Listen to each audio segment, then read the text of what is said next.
Hey. Hi everyone, how are you? How are you doing? I hope everything is fine. How are you doing over there?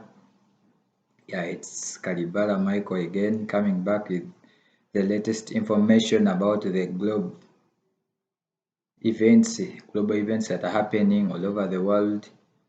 Of course, we pick specific topics for specific reasons. So thank you for following, thank you for liking, and thank you for watching all my channels and my YouTube videos. Please keep up, and share to as many people as you can. Subscribe, and don't forget to hit the notification button to be the first one to be notified when I upload the next video. So thank you so much for watching. Today I have a very sensitive and serious matter I want to discuss with you, and it's very critical and very sensitive in the way that not so many people can understand what entails my presentation, and the facts that I'll bring over to you may seem like they are not real facts, but in actual sense they are facts. We just don't know, and we are just not sure. And some people actually, what I find with the challenges I find with some people, anything they don't know or they haven't heard of anywhere else, they think it's false, which is contrary actually to what's really happening. In most cases, when it comes to the state affairs and how the state operates, what we see is very different from what happens, because they control information. So they let us know what they want us to know. What they don't, they make sure they concede it. And it's people like us that come out and tell you what's happening. So today I'm going to talk about what we call the world hegemony, or the world order as we see it, and what's happening. And because so many people tend to discuss the symptoms or the outcomes of the actions of the specific countries, and that do actually, and what happens to specific countries and around the world. But we forget, we stop there. Yet we are supposed to interrogate the situations and understand why are those situations happening. If it's a war, we need to understand why are those wars happening. Why are they? What is motivating all those people that are doing what they are doing? But many analysts don't actually go into that, because for specific reasons, and some of them are known, some are unknown, some others are don't. You find that maybe these TV channels, such information is not allowed on such channels. So maybe that's one of the reasons, because these media houses are controlled by those same people that don't want to hear such information getting out. But people like us, independent minded, not biased whatsoever, it's us that come out and talk about issues, the real issues as we see them. So you can comment, you can inbox me for if you want to you disagree with what I'm trying to say, and we can have a chat, and maybe we disagree or agree on some issues. Yeah, I'm already and ready for discussion if anyone wishes on any of the topics that I air out on this platform. So let's dive into straight away from what you know the world as the way we see it. We have America as the perceived superpower. It controls the whole world. The way that everything that is being done around the world, even if it's in my country, Uganda, we have to first consider what does the United States think about this policy. It's very critical. And it's in the same way that they created this world organization, that the World Health Organization, the UN, the what is this one, IMF, World Bank, all those, they were set up for so that they can control the whole world on behalf of those the hegemonic powers, all the superpowers, let it be. So now all along it's been like a bipolar. We've been being around, but Soviet Union or Russia was weakened in when it was split apart by Gorbachev was it 1992 around there. So when it fell apart, the Soviet Union, so it was like Russia or the other side of the divide was defeated. So up to now, we've been having America and his allies trying to control the whole world, being in the control almost for everything because they had suppressed the opponent, the perceived opponent. But as things move now, things are actually changing. The thing of globalism is actually changing.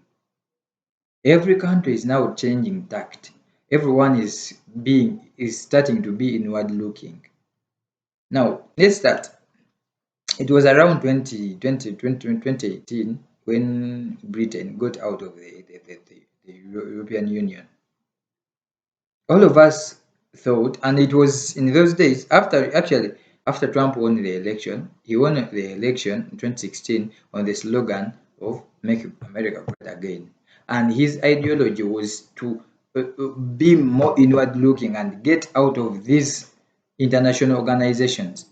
These wars they had in Afghanistan, Iraq, Yemen, he wanted to pull out of all of those. He wanted to concentrate to go back home and concentrate there. Of course, it wasn't welcome to many, especially Democrats and some other political elites and the conservatives in America, but that was his ideology, and that's how he won the election because of that. That shows you that a certain amount of people believe that they are supposed they are not supposed to be the police of the world. So because now the challenge is now America has been gradually reducing its influence around the world, and that has been a factor, and that has been one of the factors why these other people that are contending, these are countries that are contending for that hegemonic power like China, Russia, they are also coming up, growing. So that means that they are taking up the space America is leaving.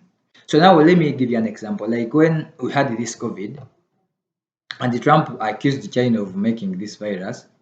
So what happened was now Trump cut the money he was giving, America was giving to the World Health Organization. You know what happened? It was China that came up and bridged that gap. So that means whenever you pull out, someone else fills that space. And I believe it's one of the reasons why Trump was rigged out of office. I think that was the main reason why he was rigged out.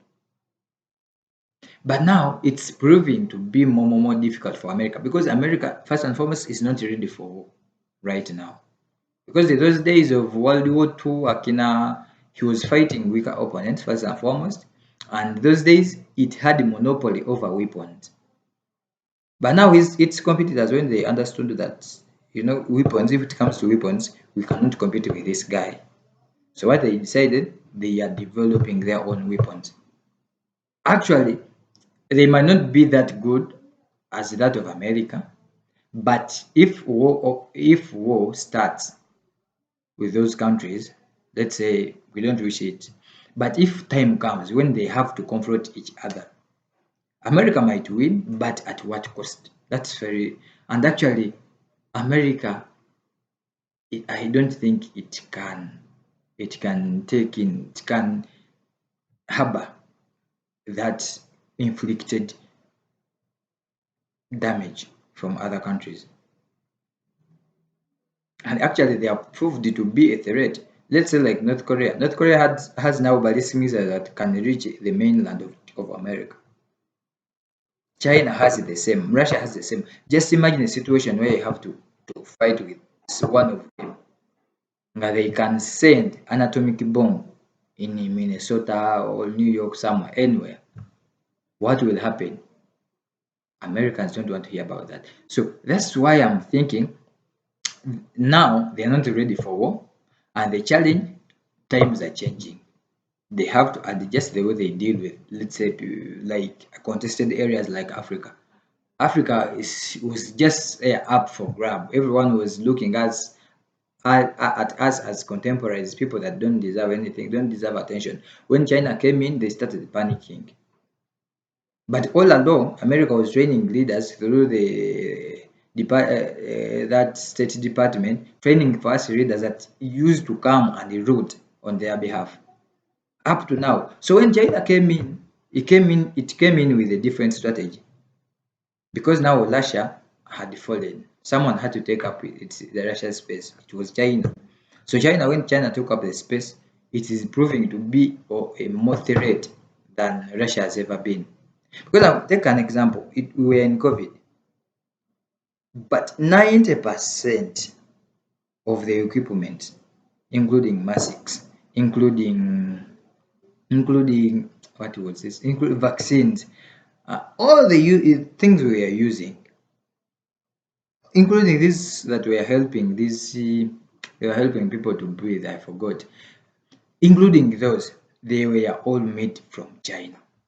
Actually, US, America had to steal. Actually, it was mere stealing. Shipment from whether it was heading to another country, they had to steal it because they could not sustain their own people, their own motherland in a times of need. So what happens? What did that show? America was just left with military power and propaganda. So, of which in these times, propaganda, everyone can do propaganda. China can do propaganda, America, Russia can. So that means we go back to the basics. Now we look at the war in Ukraine. America put sanctions on Russia, forgetting Russia controls almost 60% of the gas on the market, the world market. Notwithstanding the oil, we are only looking at gas alone, and forgetting that almost 90% of the gas used in Europe comes from Russia. So America had that perceived, I don't know what I can, illusion, let me call it an illusion, that if I bring up sanctions, all my allies have to abide by. Now, like blacklisting banks, it even affected their own banks at home in America. No one can understand that. No European country, let's say Germany, the biggest economy in Europe, it cannot allow you, like the Nord Stream now, you antagonize the Nord Stream. What will Germany do? They have invested too much money in it. What do you want them to do? They need the gas. So now that's why now the world economy is going in shambles. It is going in shambles because of the miscalculations of the Americans. Just like in 2008, in that crisis they brought to us. Now, after the sanctions, the Russian ruble was, stable. When they imposed the sanctions, it was going down. So now, after this intervention that Russia did, you have to buy my fuel and gas in my own currency. After those interventions, now it's their currency going up. America, everything is going down. Fuel prices, everything is going up in America. Life is becoming difficult for the American people. But it was they themselves that are supporting the war, continuing to declare sanctions on Russia and its companies, doing almost everything. But it's their own people that are suffering. Regardless, even if the Russian people suffer, but your own people are also suffering. So that means you're considering this case as collateral damage. And that is something any leader wouldn't wish for. So let's interrogate now the Ukrainian war and how it is affecting the world. I've had so many people asking me about this, but you know me, I don't like talking about things everyone that is talking about. But and I don't want to look at the symptoms that, hey, this one is winning, this one. is doing like this. No, I don't want to look at that. Me, what I basically look at as what is after the war, what is going to happen, what will happen after the war, what is going to happen, what entails all this that we are saying. One thing I want us to first understand, before the war in Ukraine, actually Ukraine was proving to be a hostile neighbor to Russia. Starting from what happened in Crimea, it was sort of provoking them. After cutting that off, Russia knew that within no time they are coming for me. And now the way you see how it is being supported, just imagine if Russia didn't take action as soon as possible. This neighbor was going to actually start a war with Russia. And these other big boys would come up because it would have entered in NATO. So now Russia would have been, defeated thoroughly with something that I myself wouldn't wish for. Now the world is moving away from the actually it was a unipolar, not actually bipolar. Now these other states coming in to fight for this hegemonic power. So this means the order is changing from a unipolar now to multipolars actually, because you find centers of power. China has, Germany will have, Britain will have, America will have. So everyone is coming up with their own way of doing things, and which is something actually that is something that is actually good. But me, what I don't want it's the US to compel our African leaders to support their claim and their intentions. It's not our war. It's not part of. We are not part of their, hegemonic struggle. We are not. Actually, Africans should be neutral. They have managed to survive that, the first bit of it, but now the pressure they are being put on, it's not. It's not healthy. They have to let us be. Let them deal with their own issues, like the way we deal with ours. When you have problems, it's not a world problem. When they get problems, it's a world problem. That is a mentality I want us to get away from. Now look at India, the way they are pressuring India and pressing it to.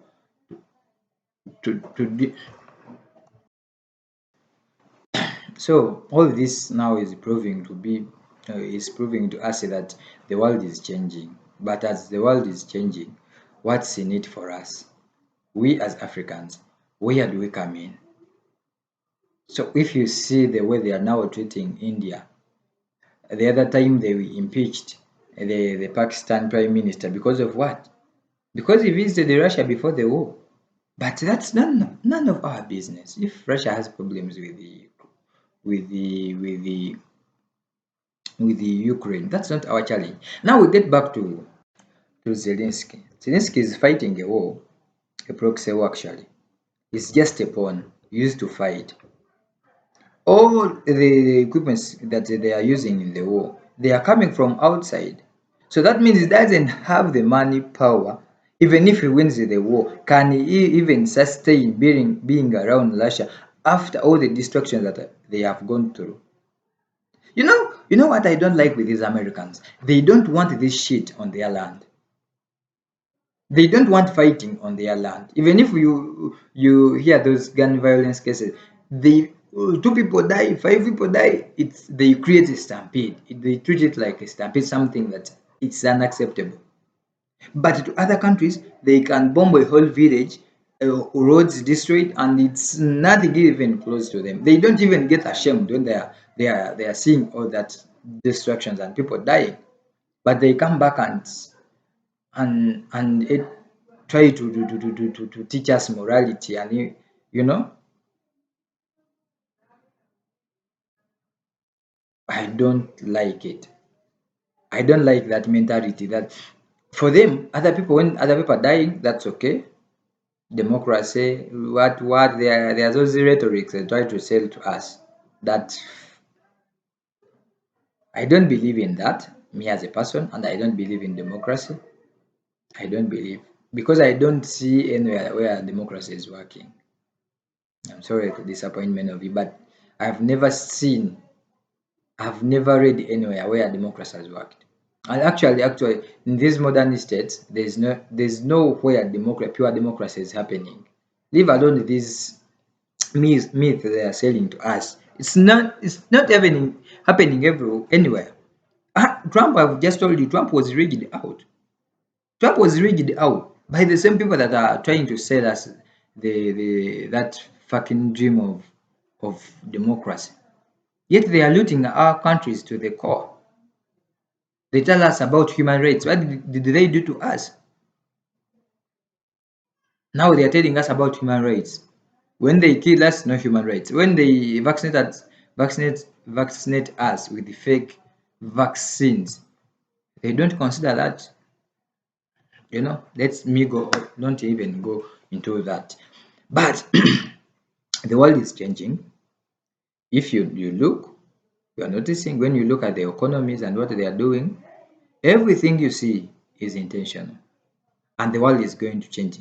And at the end of it, I don't know if we will still be alive, but one or two things I'm sure of. Things are going to they are going to be more controlling. Those people are going to be more controlling. We are going to be more slaves of them because now what they did, we had started prospering in certain way, we as Africans, but now using this COVID, they told us actually it was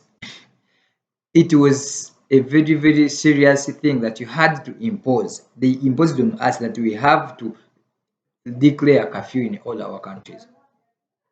We had to do make sure for them to give us money, that IMF money. We have to impose curfew to our people. This meant that our economies are going to shrink. Now we are retarded in our economy. Our government don't have money. You know what they are saying? You also have our problems because you come, we borrow you more money. Borrowing us more money, what do we give in return? Our resources. So how are we going to deal with this? We as Africans, they are using poverty as a war tool. People had started prospering, Africans were starting, but now businesses fell down, business collapsed. All for what? For control, power and control.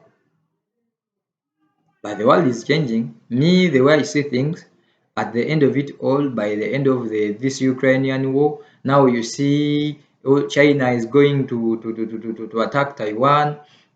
And now I saw last it was around Wednesday. I saw Israel is preparing to attack Iran. Which other country did I see that was warming up for war? So this shows you that now the world is like those periods of 1940s, 1930s, when no one had the control over what's happening around the world. Everyone was doing what's best for them. People are using this time when there is no international policeman to settle their scores. But none of this has happened by default or it's all by design. Some people are sitting down to calculate this. All our economies are going down, our currencies are falling down, everything is going down, but someone is benefiting. Have you had like now we are going into a recession, something called like a recession? Everything is now retarded. Manufacturers are registering losses, stocks are going down, everything is just going down. But at the end of it all, something is going to come up out of that. Last time I saw, even the cryptocurrency actually also failed. It's also lost on the international stocks. So all this shows you that something is happening. And at the end of it all, we all don't know whether it will be good or bad for us as Africans. But what I know, these people do not wish us anything good, and we should not expect anything good from them. What I can advise as an African child and a person, a man from Africa, what I can advise my fellow Africans is to tell our leaders, please, please, we beg, let us act with sanity. Let us think about the next generation. Let us think what Africa will be tomorrow. Because no one is bothered. No one is bothered. We are going to die. They are going to bring all matter of diseases. They bring all testing, untested vaccines and inject into our sisters, brothers, and children. But it's us, the African leaders, that are accepting this. I beg we should at least have that small patriotism in us. This has to stop, especially in these times where everyone is fighting for their self. You saw in COVID, no one was bothered about us Africans. We were dying, but no one was bothered. No one was bothered. This is a time when all of them are overtaken by their domestic challenges and problems. We should also be taken up concentrating on our own domestic issues. Don't delve into their matters. Don't go into Ukraine is attacking. Let's not engage in those. If it's food, let us grow our own food. If this is an eye opener that time is going to reach when no one we have nowhere to turn to, we are going to die. We are going to perish. I don't wish that for our African children. This is a humble request to all the leaders in Africa. Please, please, let's be mindful of the next generation in Africa. The African child has to have hope. We have to have hope. But our leaders are proving to be stooges of the foreign regimes. I know they have the power. I know they have the power to impeach you, to kill you, to do a manner of things. But at least stand for the truth. Stand for the right. So many people will look up to you and they will take that up when their time comes.